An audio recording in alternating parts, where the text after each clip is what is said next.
There's some huge names headlining MLB free agency this offseason. Hitters like Aaron Judge, Trey Turner, Carlos Correa, Xander Bogaerts, Dansby Swanson, and plenty of others. Plus 3 future Hall of Fame pitchers like Jacob deGrom, Justin Verlander, and Clayton Kershaw. While teams like the Yankees and Dodgers are always in the conversation for landing top free agents, there's one team I don't see anyone talking about that I think can win free agency and become a title contender, and that is the Texas Rangers. Before I get into it, welcome to the War Room, a channel where I discuss all things baseball related. Subscribe to the channel if you're new, and let's get straight to it. Last offseason, Texas proved they weren't afraid to spend money, handing out a 7-year, $175 million contract to infielder Marcus Semien, and a 10-year, $325 million contract to infielder Corey Seager. $500 million between 2 players. Semien took a massive step back in his first year in Texas, hitting 26 home runs with 83 RBIs and a .248 batting average, down from 45 home runs, 102 RBIs, and a .265 batting average his last season in Toronto. Corey Seager had a slightly better season than Semien, hitting 33 home runs with the same amount of RBIs, 83, and a batting average 3 points lower at .245, though he was an all-star. Despite these massive contracts that Texas dished out, overall, the team was still pretty awful last year. They finished with a 68-94 record, which was 4th in the AL West.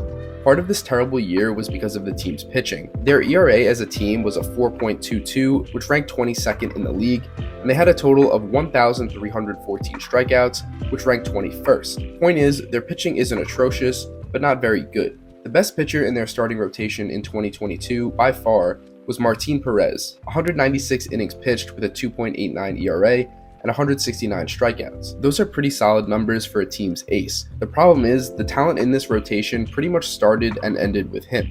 No other pitcher in the rotation had an ERA under a 3.97. Perez was also the only starting pitcher in this rotation with the winning record. If Texas wants to compete in this division, the starters need improvement. The good news is, based on the Rangers' recent draft history, they know they needed pitching. In 2021, they drafted Vanderbilt prodigy Jack Leiter with the 2nd overall pick, and then the next year, in 2022, they took another Vanderbilt prodigy and Leiter's former college teammate, Kumar Rocker, with the 3rd overall pick. If these guys pan out, this would be a pretty nasty 1-2 punch for Texas, but you can never have enough pitching, and in my eyes, the stars are aligning for the Rangers to do something big. The front office is ready to spend, you have 2 star middle infielders, you have young pitching talent in the farm system, the newest stadium in baseball, a 3-time World Series champion manager Bruce Bochy that signed with Texas in the offseason, and you have the best pitching free agent class we've had in years. Reports from the past few days have said that the Mets are quote-unquote most worried about deGrom leaving for the Braves or Rangers. Another report says that Texas is waiting patiently from Kershaw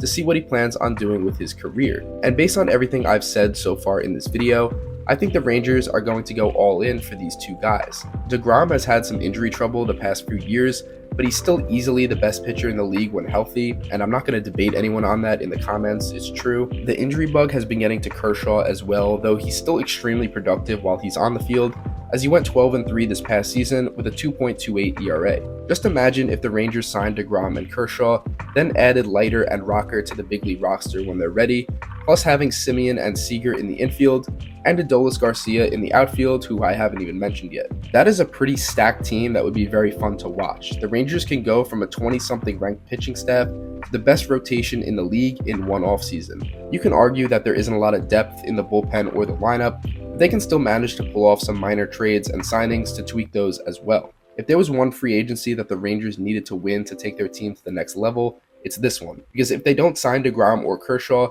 then they're pretty much just going to be running it back with the same team as last year, which would be another wasted year of Semien and Seager's deals. But let me know what you think in the comments. Do you think the Rangers will finally make some noise this free agency? Like the video if you enjoyed, and subscribe to the channel if you're new.